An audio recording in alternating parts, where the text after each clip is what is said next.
હળદર કંકુનો સાથિયો. સાથિયાને સ્વસ્તિક પણ કહે છે. શાસ્ત્રો પ્રમાણે સાથિયાને હંમેશા શુભતાનું પ્રતીક માનવામાં આવે છે. જો ઘરના મુખ્ય દ્વાર ઉપર હળદર અને કંકુનો સાથિયો બનાવવામાં આવે તો તે ખૂબ જ પવિત્ર માનવામાં આવે છે.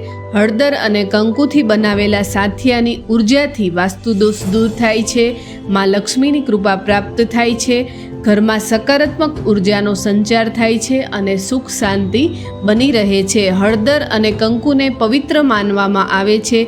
કંકુને સૌભાગ્યનું પ્રતીક માનવામાં આવે છે અને હળદરને શુભતાનું પ્રતીક માનવામાં આવે છે. માટે જ હળદર અને કંકુનો સાથિયો મુખ્ય દ્વાર ઉપર બનાવવાથી સુખ સમૃદ્ધિની પ્રાપ્તિ થાય છે. જો રોજ સાથિયો બનાવવામાં આવે તો તે વધારે સારું, પણ જો રોજ ન બની શકે તો અમુક શુભ તિથિએ તો જરૂર ઘરના મુખ્ય દ્વાર ઉપર હળદર અને કંકુનો સાથિયો બનાવવો જોઈએ. જય માતાજી.